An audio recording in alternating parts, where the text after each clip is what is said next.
আক্রান্ত দূতাবাস পর্ব ৪ কথা রেখেছে জর্জ ভালদেজ। ভোরে উঠে কয়েকজন স্টুডেন্টকে দিয়ে গার্ড হাউসের সমস্ত ফাঁকফোকর সিমেন্ট বালি দিয়ে বুঝিয়ে দিয়েছে, ইনার রুম হোয়াইট ওয়াশ করিয়ে দিয়েছে, খড়ের তৈরি নতুন একটা রেডিমেড বিছানাও আনিয়ে দিয়েছে ফম্বনাকে বলে। এখন মোটামুটি বাসযোগ্য দেখাচ্ছে রুমটাকে। এই মুহূর্তে আউটার অফিসে রাল্ফ ডেন্টনের মুখোমুখি বসে আছে সে। একটু আগে তারই বিলাসবহুল বাথরুমে ইচ্ছেমতো সাবান শ্যাম্পু মেখে গোসল করে এসেছে। তার শেভিং কিট দিয়ে শেভ করেছে এবং সবশেষে তারই আর্ন করা নতুন এক সেট শার্ট ট্রাউজার পরে ফিরে এসেছে কাজ শুরু করতে। লোকটা যতক্ষণ সঙ্গে থাকছে ততক্ষণ অন্তত একটা সুবিধা পাচ্ছেন রাষ্ট্রদূত। ঘন্টায় ঘন্টায় বড় এক মগ করে কফি পাচ্ছেন। পোশাকের জন্য তাকে ধন্যবাদ জানিয়ে ফাইল খুলল ভালদেজ। ৯টার মতো বাজে তখন। একটু পরে মুখে হাসি ফুটল তার। ফম্বনা খুব করে ধরেছে আমাকে। বলছে কয়েক ঘন্টার জন্য আপনাকে তার হাতে তুলে দিতে। আপনার মুখ খোলাবার চেষ্টা করতে চায় লোকটা। কিছু বললেন না রাষ্ট্রদূত। পলকহীন চোখে তাকিয়ে থাকলেন তার দিকে, যেন শুনতে পাননি কিছু। ঘাবড়ে গেলেন? কেন? চোখ কোঁচকালেন তিনি। টর্চারের ভয়ে? চেষ্টা করেই দেখো না তাতে কি ফল হয়।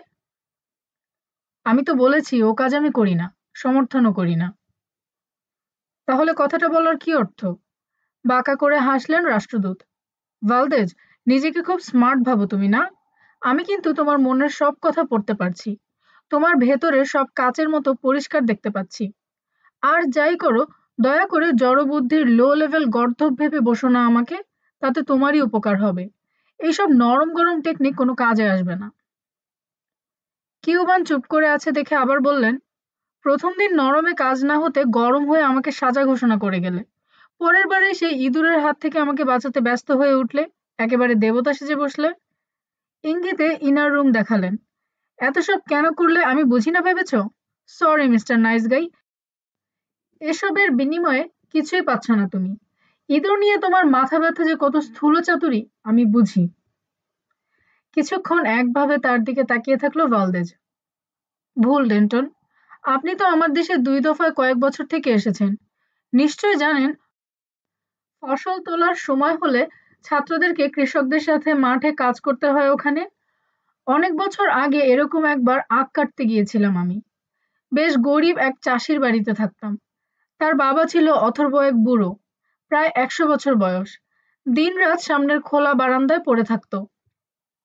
একদিন রাতে পাশের গ্রামে পার্টিতে গেছে পরিবারের সবাই। সারাদিন মাঠে কাজ করে খুব ক্লান্ত ছিলাম আমি। ওরা বারবার অনুরোধ করার পরও যাইনি, ঘুমিয়ে পড়েছিলাম। কত রাত মনে নেই, বাথরুমে যাওয়ার জন্য বের হতেই দেখি। থেমে গেল ভালদেজ। চোখ বুজে কিছু সময় ধ্যান করলো যেন। যখন চোখ মেলল তার চাহনি দেখে মনে মনে বিস্মিত হলেন রাষ্ট্রদূত। মনে হলো বর্তমানে নেই, অতীতে চলে গেছে যুবকের মন। জানালা দিয়ে বাইরে তাকিয়ে আকাশ দেখছে, চরম অন্যমনস্ক। দেখি মরে আছে বুড়ো। বোঝা গেল বেশ কয়েক ঘন্টা আগেই মরেছে। একদল ইঁদুর মহা আনন্দে লাশের গা থেকে মাংস ছিঁড়ে খাচ্ছে। লাঠি দিয়ে অনেক কষ্টে ওগুলোকে ভাগিয়েছি আমি সেদিন। ওর পর থেকে ইঁদুর সম্পর্কে মনে ভয় ঢুকে গেছে আমার। এখনো মাঝে মধ্যে স্বপ্নে সেই ঘটনা দেখি আমি। চোখ ঘুরিয়ে পূর্ণ দৃষ্টিতে ডেন্টনের দিকে তাকালো সে। কাল রাতে আপনার চোখ দেখেই আমি বুঝেছি আপনি সত্যি সত্যি ভয় পেয়েছেন। আপনার জায়গায় আমি থাকলেও পেতাম। এসব কাজ তাই মন থেকে করেছি আমি। আপনার নরম গরমের সাথে এর কোনো সম্পর্ক নেই। নীরবে কেটে গেল কিছু সময়। রাষ্ট্রদূতের চেহারায় কোনো প্রতিক্রিয়া নেই, অভিব্যক্তি অবিচল। গল্পটা হয়তো বিশ্বাস করেনি, ভাবল ভালদেজ। ঘড়ি দেখল। আরেকবার কফি হোক, কি বলেন?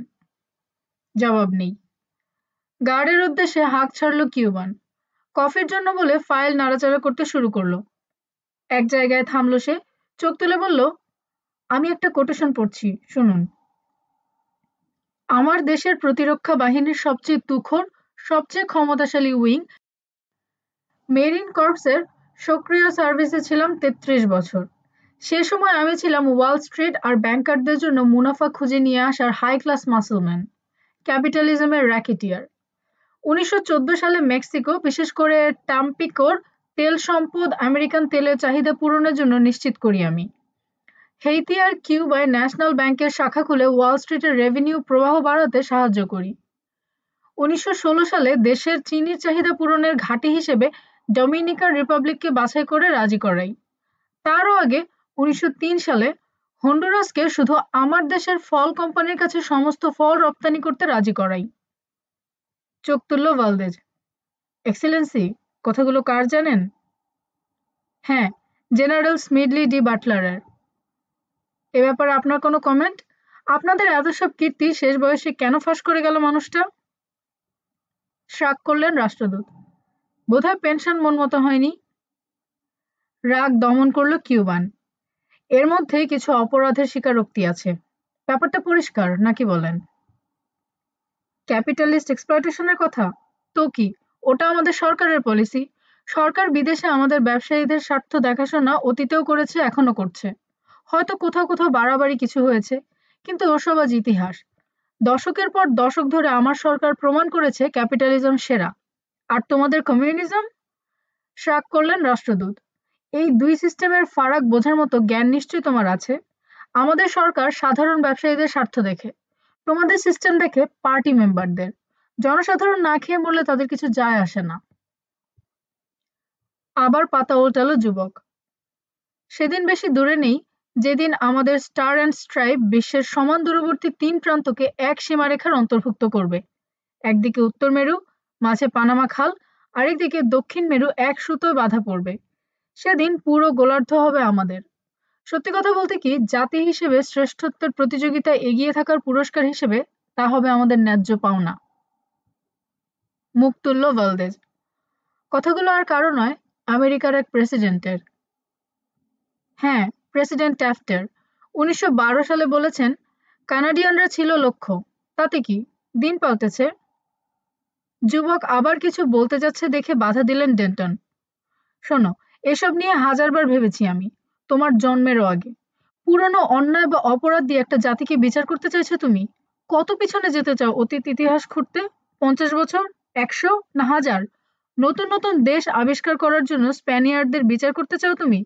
দাস প্রথা চালু করার জন্য আমাকে অভিযুক্ত করতে চাও? শাসানোর ভঙ্গিতে তর্জনী তুললেন তিনি। আর তোমার পূর্বপুরুষ, তারা যা করে গেছে তার বিচারও করতে চাও? শোনো তাহলে, কয়েক বছর আগে টিভি সিরিজ রুটস নিয়ে ২ নিগ্রোকে তর্ক করতে শুনেছি আমি। একজন আমাদের পূর্বপুরুষদের দায়ী করতে চেয়েছিল তাদের পূর্বপুরুষদের দাস করে আমেরিকায় নিয়ে আসার জন্য। জবাবে অন্যজন কি বলেছে জানো? বলেছে, হেল ম্যান, এরা যদি আমাদের দাদা পরদাদাদের ধরে না আনতো, তাহলে তোমাকে আমাকে আজ নিশ্চয়ই নেংটি পরে খাবারের খোঁজে গভীর জঙ্গলে ছোটাছুটি করে বেড়াতে হতো। আর ওটাকেই আপনি উচিত জবাব ভেবে তৃপ্তি পাচ্ছেন? মাথা ঝাঁকালো ভালদেজ। ইতিহাস যে ধিক্কার দিচ্ছে আপনাদের, তার কি? না, ধিক্কার নয়, ইতিহাস কেবল সত্যি বর্ণনা করছে। ঝাঁজের সাথে বললেন ডেন্টন। একজন শিক্ষিত কমিউনিস্ট হিসেবে তোমার নিশ্চয়ই তা অজানা নয়। কমিউনিজম কখনোই দাস প্রথা সমর্থন করে না। তাই নাকি? হেসে উঠলেন রাষ্ট্রদূত।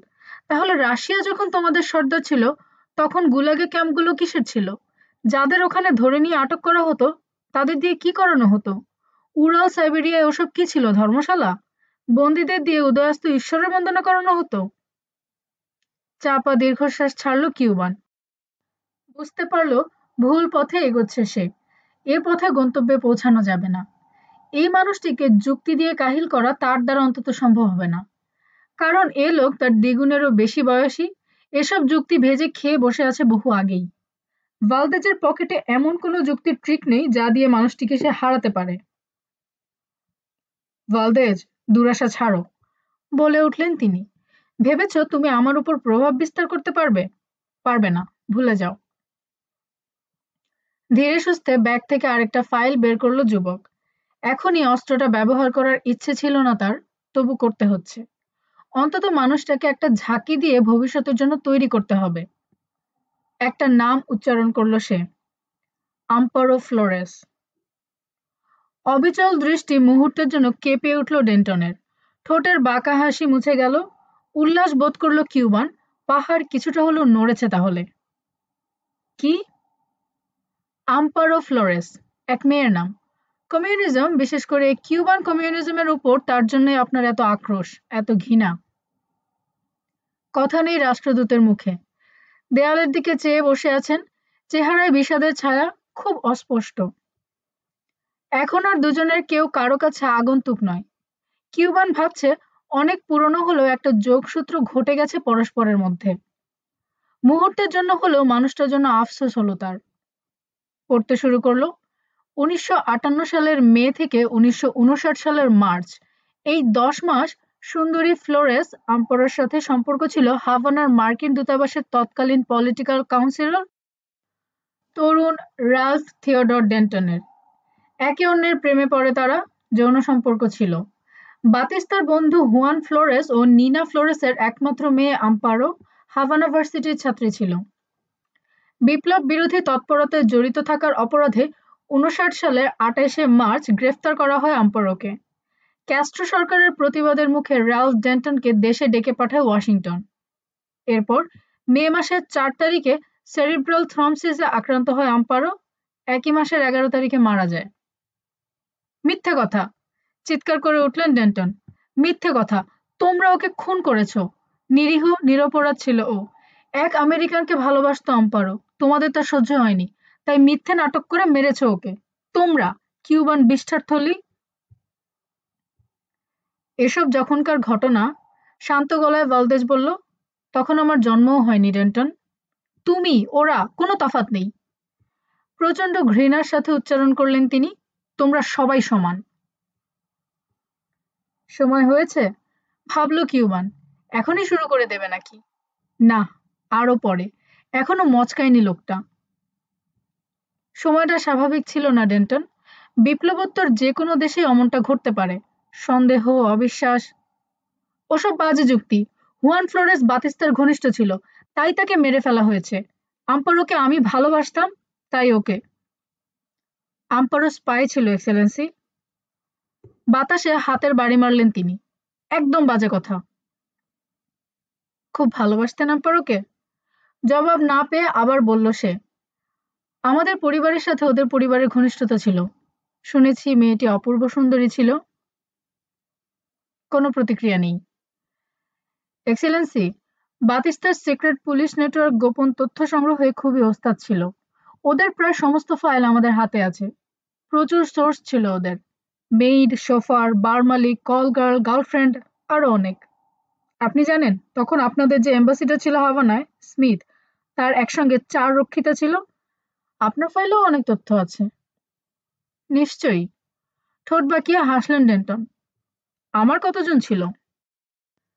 না, ছিল না। আপনার ছিল কেবল আম্পারো, কিউবান সুন্দরী প্রতিযোগিতায় চ্যাম্পিয়ন। বিয়ে করতে যাচ্ছিলেন আপনারা, কিন্তু বিপ্লব সব লন্ডভন্ড করে দিল। মেয়েটা গ্রেফতার হলো। ব্যাস, অমনি কমিউনিজম খারাপ হয়ে গেল আপনার কাছে। এবং তখন থেকেই ক্যাস্ট্রোর পেছনে লেগে গেলেন আপনি। ৯৫-তে একটা সুযোগ এসেছিল, কিন্তু দুর্ভাগ্য আপনার, ফাঁস হয়ে গেল ষড়যন্ত্র। একটু থেমে অন্য প্রসঙ্গে চলে গেল সে। আরেকবার কফি হোক, কি বলেন? গার্ড। পরদিন ঠিক ৯টায় গার্ড হাউসে ঢুকলো জর্জ ভলদেজ। তার আগেই গার্ডের সাথে সুইপার এসে নোংরা বালতি নিয়ে গেছে। আরেক বালতি ভরে পানি দিয়ে গেছে। বাইরের খবর কি? নির্দিষ্ট চেয়ারে বসতে বসতে তাকে প্রশ্ন করলেন রাষ্ট্রদূত। নতুন কিছু নেই, ২ হাত প্রসারিত করে বলল কিউবান। একই। ওয়াশিংটন কেবল হুমকির পর হুমকি দিয়ে যাচ্ছে। তার সাথে তাল মিলিয়ে নাচছে এই অঞ্চলে আমেরিকার যত পুতুল সরকার। মিথ্যে বলছে বেটা, ডেন্টন জানেন। নিঃসন্দেহে বাইরে কিছু না কিছু ঘটছে, পরিস্থিতি বদলাচ্ছে। আজ ভোরে বেশ কয়েকবার জেট প্লেন উড়ে যাওয়ার আওয়াজ তার কানে এসেছে। ধীর গতিতে উড়ছিল, নিশ্চয়ই নিমিজ থেকে এসেছে। উত্তেজনা বাড়ছে, কিন্তু এটা জানাতে রাজি নয় তাকে। সেটাই অবশ্য স্বাভাবিক। তাকে বেসামাল করে তোলার কৌশল এটা। ভালদেস তো বটেই, যে ছেলেগুলো খাবার নিয়ে আসে, কিছু জানতে চাইলে তারাও ঘুরিয়ে কথা বলে। কৌশলটা যে একেবারেই কাজ করছে না তা নয়, কিছু কিছু হলেও করছে। বুঝতে পারছেন ডেন্টন? পারছেন বলেই ভয় ধরতে শুরু করেছে তার। চাপে পড়লে মানুষ যে চরিত্রের দৃঢ়তা হারিয়ে বসে, এতদিন তা জানা ছিল না ডেন্টনের। এখন বুঝতে পারছেন, ভয়টাও সেজন্যই। সামনে বসা মানুষটাকে একটু একটু ভয় করতে শুরু করেছেন তিনি। বুঝতে পারছেন এ শুধু ধূর্তই নয়, আরো কিছু। ইন্টেলেকচুয়াল ব্রিলিয়ান্স ছাড়াও আরো কি যেন আছে এর মধ্যে। অদ্ভুত একটা শক্তি। দুদিন আগেও কেউ যদি দিব্যি করে বলতো তার পেট থেকে তথ্য বের করার মতো ক্ষমতা আছে এই ছেলের, বিশ্বাস করতেন না ডেন্টন। কিন্তু এখন করেন। বিপদটা টের পেয়ে গেছেন, তাই মন আর আবেগ দুটোকেই আজ কঠোর শাসনে রাখার সিদ্ধান্ত নিয়েছেন তিনি নতুন করে। 5 দিন পর ফোর্ট ব্র্যাগ, একটা অব্যবহৃত এয়ারস্ট্রিপের প্রান্তে ইউএস নেভির ছাপমারা জিপের ফুটবোর্ডে পা তুলে দাঁড়িয়ে আছে মাসুদ রানা। অ্যাডমিরাল হ্যামিল্টন ওর সামনে দাঁড়ানো, মাডগার্ডে হেলান দিয়ে আছেন, দুহাত বুকে বাঁধা, গাঢ় সানগ্লাস দুজনের চোখে। দুই জোড়া চোখ সেটে আছে আকাশে। 5,000 ফুট উঁচুতে অলস গতিতে উঠছে এক ঝাঁক আল্ট্রালাইট। নিচ থেকে খুদে পোকার মতো দেখাচ্ছে ওগুলোকে। চক্কর দিচ্ছে অনেকখানি জায়গা নিয়ে। মনে হচ্ছে একদল শকুন এসেছে মরার খোঁজ পেয়ে। 20 জনের বেশি মনে হচ্ছে, বললেন অ্যাডমিরাল। হ্যাঁ, 24 জন। ট্রেনিংয়ের সময় কেউ অসুস্থ বা ইনজুরির শিকার হতে পারে ভেবে 4 জন বেশি নিয়েছি। খেয়াল করুন, ওরা নামছে। ঝাঁক ভেঙে গেছে দেখলেন অ্যাডমিরাল। 6টা করে 4 দলে ভাগ হয়ে গেল কমান্ডোরা। ইঞ্জিন অফ করে ঘুরে ঘুরে নেমে আসছে। বেশ দ্রুত কমছে উচ্চতা। নিচে কংক্রিটের রানওয়েতে সাদা রঙের দৈত্যাকার 1 ডজন ক্রস চিহ্ন আঁকা আছে 30 মিটার পরপর। ওগুলোই ওদের লক্ষ্য। রানওয়ের মাঝামাঝি জায়গায় 2 লোক দাঁড়িয়ে আছে হ্যান্ড রেডিও সেট নিয়ে। ওরা সাহায্যকারী। জিন্স, উইন্ডব্রেকার ও বেসবল ক্যাপ পরে আছে 3 জনই। ওরা সিভিলিয়ানরা না? হ্যাঁ স্যার, আগে আপনাদের এয়ারফোর্সে ছিল। কারা ওরা? এপাশের খাটোজন ল্যারি নিউম্যান, ওপাশের লম্বাজন ওর পার্টনার ব্রায়ান অ্যালেন। অ্যাভিয়েশন অ্যাডভেঞ্চারে পৃথিবীর সেরা ওরা দুজন। চোখ কুঁচকে ওদের দেখলেন বৃদ্ধ। তাই নাকি? হ্যাঁ। হাসি ফুটল রানার মুখে। নিউম্যান 12 বছর বয়সে প্রথম প্লেন নিয়ে আকাশে ওড়ে। 21 বছর বয়সে ওস্তাদ পাইলট বনে যায়। লিয়ারজেট, F-16, F-18, L-1 ও 11 এমনকি কনকর্ডও চালিয়েছে। তাছাড়া ও একজন হেলিকপ্টার পাইলট, ওস্তাদ ফ্লাইট ইনস্ট্রাক্টর, স্কাই ড্রাইভার এবং বেলুনিস্ট। বেলুনে চড়ে আটলান্টিক পাড়ি দেওয়ার অভিজ্ঞতাও আছে নিউম্যানের। বাবা! বিস্ময় প্রকাশ করলেন তিনি। দারুণ লোক দেখছি। আর অ্যালেন ওয়ার্ল্ড ক্লাস পাইলট এবং সাইক্লিস্ট। হাতে চালানো গ্লাইডারে চড়ে অ্যালেনই প্রথম ইংলিশ চ্যানেল পাড়ি দিয়েছে। কোত্থেকে জোটালে মানিকজোড়কে? আবার হাসলো ও। চাকরি ছেড়ে ওরা আমার সঙ্গে যোগ দিয়েছে স্যার। পৃথিবীর সেরা 2 আল্ট্রালাইট ইনস্ট্রাক্টর। মুখ তুলে আকাশ দেখালো। এত তাড়াতাড়ি শিখছে ওরা, দেখে আমারই অবাক লাগছে। দেখুন এবার। 10 নট বাতাস ঠেলে সাবলীল গতিতে নেমে আসছে প্রথম 2 গ্রুপ। দেখে বোঝা যায় বাঁক নিতে কোনো অসুবিধে হচ্ছে না কারো। বাঁ দিকের কার্নাড উইং সামান্য কাত হয়ে ওপর দিকে উঠে আছে সবগুলোর। এমন এক অ্যাঙ্গেলে নামছে, দেখে বিশেষ বোঝা যায় না ওদের অগ্রগতি। দানবীয় আকৃতির বাদুড়ের মতো একেবারে নিঃশব্দে একজন একজন করে কংক্রিটে পা রাখলো প্রথম 12 পাইলট। বেশিরভাগই ঠিক ক্রসের ওপরে নেমেছে। 2-1 জন 1 কি 2 মিটার পরে, একজন সামান্য আগে। মাটিতে পা রেখেই খুব দ্রুত নিজেদের সামাল দিল লোকগুলো। গ্লাইডার ভাঁজ করে দাঁড়িয়ে গেল এক সারিতে। 1 মিনিট পর নামলো দ্বিতীয় গ্রুপ, সমান দক্ষতার সাথে। দারুণ! বিড়বিড় করে বললেন বৃদ্ধ। চমৎকার হয়েছে ল্যান্ডিং। পাইলটরা ঘিরে দাঁড়ালো 2 ইনস্ট্রাক্টরকে। সবার মুখে হাসি, প্রশিক্ষকের প্রশংসা শুনে সন্তুষ্ট। আরেকবার হবে নাকি রানা? এখনই না, এখন পাইলটদের ডিব্রিফ করা হবে। একটু বসা যাক। বৃদ্ধকে সিগারেট অফার করে নিজে ধরালো ও। কয়েক মিনিট নীরবে কেটে গেল। তারপর অ্যাডমিরাল বলে উঠলেন, দিনের বেলায় ওরা বেশ সোজাই মনে হচ্ছে, রাতে কেমন হয় কে জানে। তাছাড়া কমব্যাট কন্ডিশনে রাতে কাজটা একটু কঠিন অবশ্য, রানা বলল। তবে খুব একটা অসুবিধা হয়নি এ পর্যন্ত। আজ রাতে দেখাবো আপনাকে মক আপ। পাইলটদের জটলা ভেঙে গেল একটু পর। তাদের দুজন আবার তৈরি হলো ওড়ার জন্য। ইঞ্জিন স্টার্ট করে খানিকটা দৌড়ে ভেসে পড়ল শূন্যে। উঠে যাচ্ছে একটু একটু করে। ল্যারি নিউম্যান ও ব্রায়ান অ্যালেন ওদের দিকে এগিয়ে এলো। অ্যাডমিরালকে দুজনের সাথে পরিচয় করিয়ে দিল মাসুদ রানা। আপনাদের দুজনকে অনেক অনেক ধন্যবাদ, বললেন তিনি। দারুণ দেখিয়েছেন, সত্যি চমৎকার। এত বড় একজনের মুখে প্রশংসা শুনে নিউম্যানের দুই কান লাল হয়ে উঠল লজ্জায়। অ্যালেন মুচকে হাসল কেবল। দুজনেই বিড়বিড় করে পাল্টা জবাব দিল। ওদের ল্যান্ডিং সত্যি খুব ভালো হয়েছে এবার, রানা বলল। হতেই হবে, নিউম্যান হাসল। কারণ সেরাগুলোকেই বাছাই করে এনেছেন আপনি, মিস্টার রানা। 3 থেকে 4 দিনের মধ্যে ওরা সবাই গুরুমারা শীর্ষে পরিণত হবে দেখবেন। আকাশে চক্কর খেতে থাকা 2 আল্ট্রা দেখালো সে। ডেগান আর ক্যারি, ওদের একটু বেশি এক্সারসাইজ প্রয়োজন, তাই 8 ঘন্টার জন্য আবার পাঠালাম। এরপর আবার রাতে। ওকে, ডিনারে দেখা হবে তাহলে। ল্যারি, স্কোয়াড লিডারদের এখানে আসতে বলো প্লিজ। শিওর। ঘুরে দাঁড়ালো লোকটা। ওরা চলে যাওয়ার একটু পর পাইলটদের দল থেকে 4 জন আলাদা হয়ে এদিকে আসতে শুরু করলো। রানা ও হ্যামিল্টনের 5 মিটার তফাতে অ্যাটেনশন হয়ে দাঁড়ালো পাশাপাশি। মানুষগুলোর চেহারা সুরত দেখে মনে মনে ভিড়মি খেলেও শেষ পর্যন্ত নিজেকে নির্বিকার রাখতে পারলেন অ্যাডমিরাল। এরা হয়তো এই গ্রহের নয়, ভাবলেন তিনি, আর কোনো গ্রহ থেকে এসেছে। তার মনের অবস্থা টের পেতে দেরি হলো না রানার, তাই সমঝে নেওয়ার জন্য কিছুটা সময় নিয়ে মুখ খুলল। অ্যাডমিরাল, এরা হচ্ছে আমার স্কোয়াড লিডার। বা থেকে লেফটেন্যান্ট সোকাসা, ক্যাপ্টেন মোকানোডা, সার্জেন্ট কাস্টানেডা আর ক্যাপ্টেন গোমেজ। ঘোর পুরো কাটেনি তখনও বৃদ্ধের। চোখ একজন থেকে অন্যজনের উপর নেচে বেড়াচ্ছে বারবার। মানুষগুলোর চেহারা এমন, বোধহয় একটা প্যান্জার ডিভিশনও ঘাবড়ে যাবে সবকটাকে একসাথে দেখলে। সাকাসা খাটো, হালকা পাতলা দেহের। দেখে মনে হয় জোর বাতাস হলে দাঁড়িয়ে থাকা খুব কঠিন হয়ে পড়বে লোকটার পক্ষে। কিন্তু চেহারা দেখলে স্বয়ং আজরাইলও বুঝি জমে যাবে। মনে হয় বছরের পর বছর রিংয়ের মধ্যে কেটেছে। প্রতিপক্ষ ছিল জো ফ্রেজিয়ার বা ল্যারি হোমস। ক্রমাগত ঘুষি মেরে চেহারা তুবড়ে দিয়েছে তার। নয়তো ওটা নাপাম বোমার কীর্তি। হরর ছবিতে অভিনয় করলে নাম টাকা দুটোই নিঃসন্দেহে কামাতে পারত সাকাসা। মুকান্ডাও খাটো, তবে কাঁধ দুটো দেখার মতো। যেন দুজন গায়ে গায়ে লেগে দাঁড়িয়ে আছে, এত চওড়া। উরুর চাইতে বাহু মোটা, জন্মগত। বা চোখের পাশ থেকে চিবুক পর্যন্ত টানা চওড়া একটা কাটা দাগ। কপালে যেন ছুটন্ত ট্রেনের সাথে বাড়ি খেয়ে দেবে গেছে। চোখ ঠেলে বেরিয়ে আছে বাইরের দিকে, কোটর ছেড়ে লাফিয়ে পড়বে যেন যে কোনো মুহূর্তে। কাস্টানেডা দীর্ঘদেহী, একহারা। নাকের নিচে পেন্সিলের মতো সরু গোঁফ। সবসময় নিষ্ঠুর হাসি লেগেই আছে ঠোঁটের কোণে। আসলে হাসি নয়, শ্রাপনেলের আঘাতে ওরকম হয়েছে চেহারা।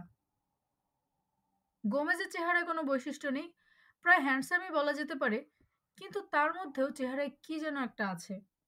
ওটা এমন, সঠিকভাবে নির্দেশ করা মুশকিল। তবে ওরকম চেহারার কাউকে নির্জন রাস্তায় সামনে থেকে এগোতে দেখলে নিঃসঙ্গ পথচারী দ্রুত রাস্তা ক্রস করে আরেক পাশে চলে যাবে, তা হলপ করে বলা যায়। কারো বয়স 30-এর কোঠা পেরোয়নি। প্রত্যেকে এক একটা জান্তব আতঙ্ক। দেখে মনে হয় হাসতে জানে না কেউ। মাথা ঝাঁকালো রানা। তোমরা জানোই নি কে।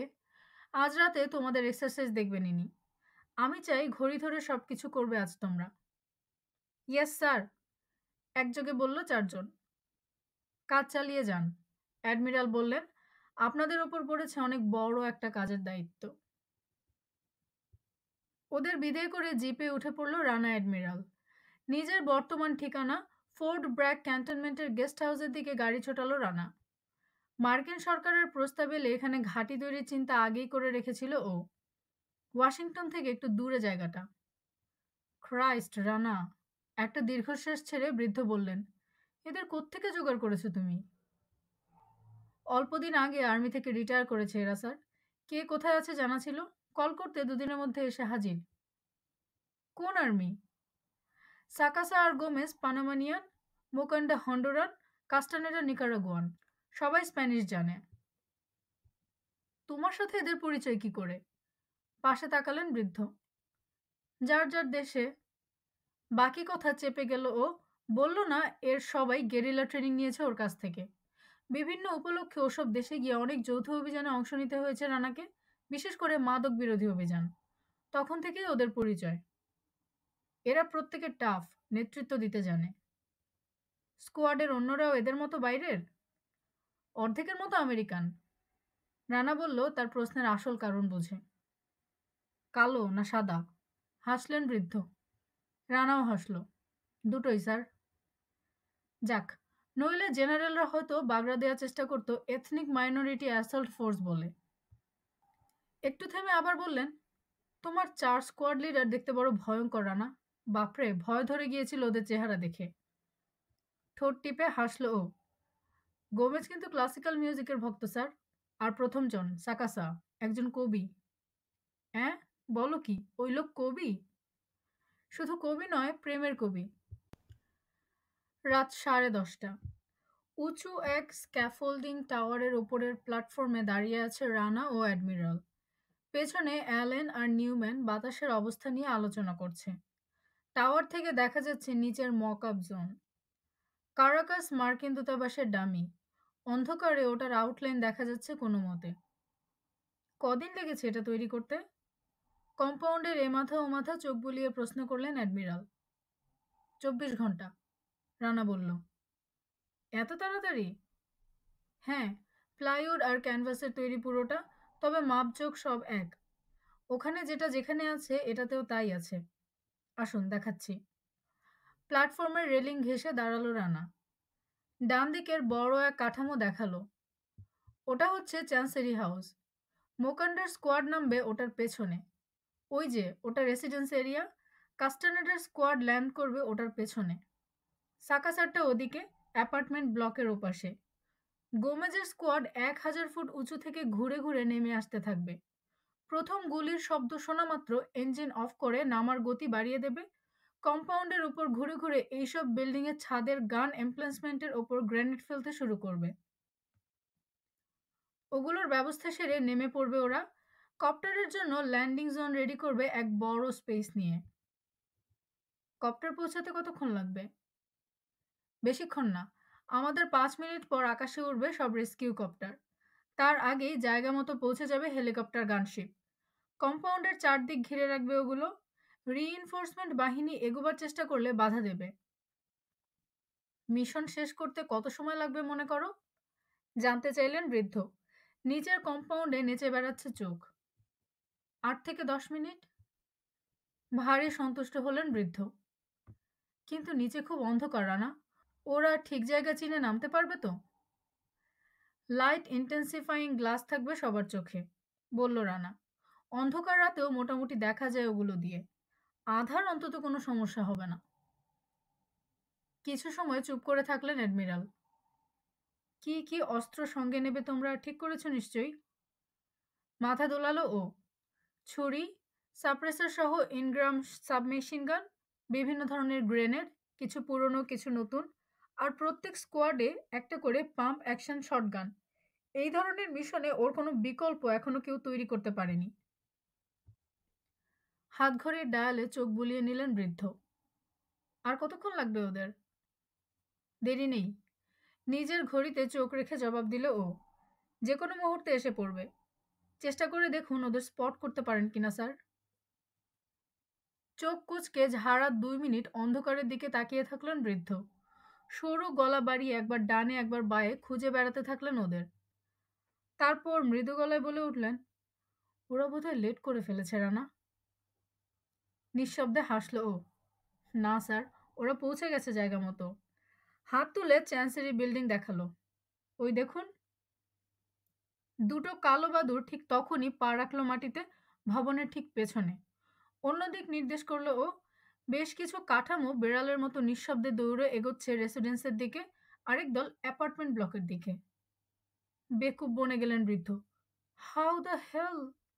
বড় জোর 20 গজ দূর দিয়ে আরও একজোড়া গ্লাইডার উড়ে যেতে দেখে ব্রেক কষলেন। হাউ! প্রথম গুলির শব্দ কানে যেতে এবারও শেষ করতে পারলেন না প্রশ্ন। প্রথমটার সঙ্গে সঙ্গে আরও অনেকগুলো গুলি হলো। প্রায় তখনই মাথার উপর উদয় হলো গোমেজের স্কোয়াড। পেন্সিলের মতো সরু টর্চ লাইটের বিম ফেলে টার্গেট খুঁজছে। পর মুহূর্তে ভয়াবহ বিস্ফোরণে কেঁপে উঠল টাওয়ার, ঝলসে উঠল নীলচে তীব্র আলো। অ্যাডমিরাল ঝপ করে বসে পড়তে যাচ্ছেন দেখে বাহু চেপে ধরে ঠেকালো ও। ভয় নেই স্যার, শুধুই আওয়াজ আর থান্ডার ফ্ল্যাশ, সিমুলেটিং গ্রেনেড। একটু পর সব আলো নিভে গেল। আবার হাত তুলল রানা। রাষ্ট্রদূতের ডিম আকৃতির সুইমিং পুল দেখালো। গোমেজের স্কোয়াড ওখানে ল্যান্ড করেছে এইমাত্র। আবার কম্পাউন্ডের সবখানে শুরু হলো গোলাগুলি। একের পর এক বিস্ফোরণ। 2 মিনিট পর মৃদু ফট শব্দে একটা ফ্লেয়ার ফুটলো। সাঁ করে উঠে গেল 100 মিটার উঁচুতে। ওটার আলো মিলিয়ে যেতে না যেতেই মাথার উপরে কপ্টারের আওয়াজ শোনা গেল। আকাশ ফুঁড়ে নেমে এলো যেন ওটা। এত দ্রুত নামছে, মনে হলো নির্ঘাত আছড়ে পড়বে। কিন্তু একেবারে শেষ মুহূর্তে থেমে গেল। মৃদু ঝাঁকি খেয়ে দাঁড়িয়ে পড়ল। রোটর ব্লেড ধীর হতে হতে স্থির হয়ে গেল। ক্যাম্পাসের চতুর্দিক থেকে 20টা কালো ছায়া দৌড়ে এসে ঘিরে ধরল ওটাকে। কয়েক সেকেন্ডের জন্য অখণ্ড নীরবতা নেমে এলো মকআপ জোনে। তারপর একসঙ্গে সাবমেশিন গান ধরা 20টা হাত শূন্যে উঠে পড়ল। কমান্ডোদের সম্মিলিত হাঁকে কেঁপে উঠল এয়ার স্ট্রিপ। জিসাস! নিচের দিকে তাকিয়ে রুদ্ধশ্বাসে বলে উঠলেন অ্যাডমিরাল। পুরোদস্তুর আহাম্মক বনে গেছেন। জিসাস!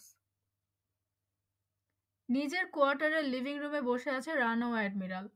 দ্বিতীয় রাউন্ড স্কচ পান করছে। একটা ব্যাপার ঠিক বুঝতে পারিনি আমি রানা, বৃদ্ধ বললেন ভাবনার খোলস ছেড়ে। কোনটা? মানে, বাইরে অন্ধকার ঠিকই, কিন্তু একেবারে কিছুই দেখতে না পাওয়ার মতো ছিল না। তাছাড়া আমি জানতাম ওরা আসছে, তবুও কেন দেখতে পেলাম না কাউকে? এ নিয়ে প্রচুর ফিল্ড টেস্ট হয়েছে স্যার।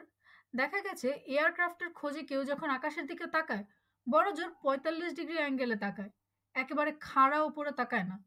তাই একদম সোজা টার্গেটের মাথার উপর পৌঁছে ওখানেই সবার পাক খাওয়ার নির্দেশ দিয়েছি আমি।